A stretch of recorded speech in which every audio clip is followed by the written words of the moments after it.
இப்போது நடிகர் விஜய் அவர்களை அந்த கூட்டணியிலே இணைக்கிற முயற்சியில் ஈடுபட்டு வருவதாக ஊடகங்கள் தெரிவிக்கின்றன.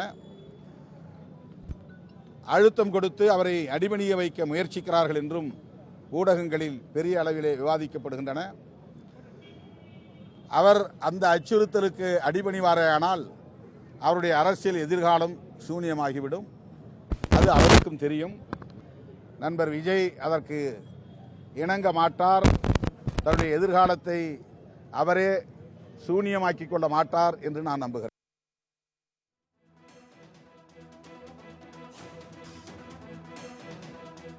இப்போது நடிகர் விஜய் அவர்களை அந்த கூட்டணியிலே இணைக்கிற முயற்சியில் ஈடுபட்டு வருவதாக ஊடகங்கள் தெரிவிக்கின்றன. அழுத்தம் கொடுத்து அவரை அடிபணிய வைக்க முயற்சிக்கிறார்கள் என்றும் ஊடகங்களில் பெரிய அளவிலே விவாதிக்கப்படுகின்றன.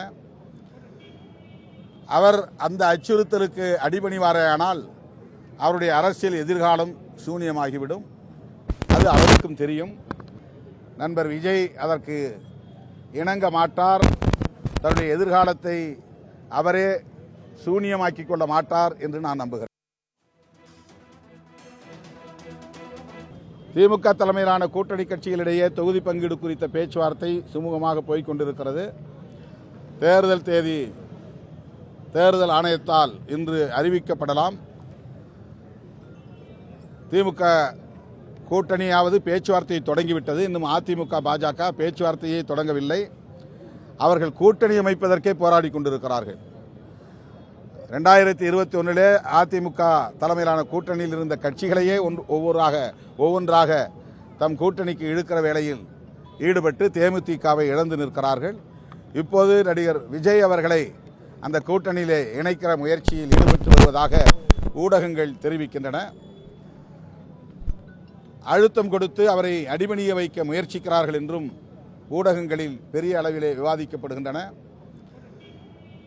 அவர் அந்த அச்சுறுத்தலுக்கு அடிபணிவாரேயானால் அவருடைய அரசியல் எதிர்காலம் சூனியமாகிவிடும்.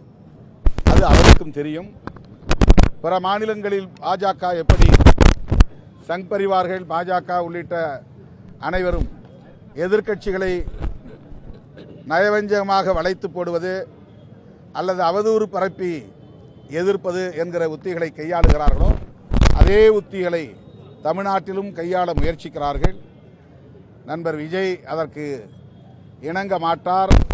தன்னுடைய எதிர்காலத்தை அவரே சூனியமாக்கிக் கொள்ள மாட்டார் என்று நான் நம்புகிறேன்.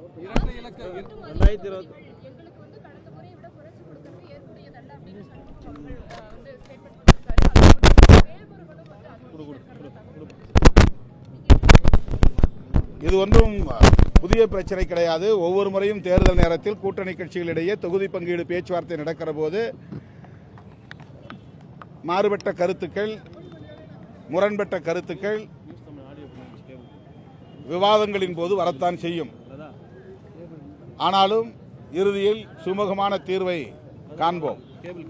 ஆகவே இந்த கருத்துக்களால் இடதுசாரிகள் கூடுதல் தொகுதி கேட்கிற நிலையில் சொல்லப்படுகிற கருத்துக்களால் மதசார்பற்ற முற்போக்கு கூட்டணிக்கு எந்த பாதிப்பும் நேராது என்று நான் நம்புகிறேன்.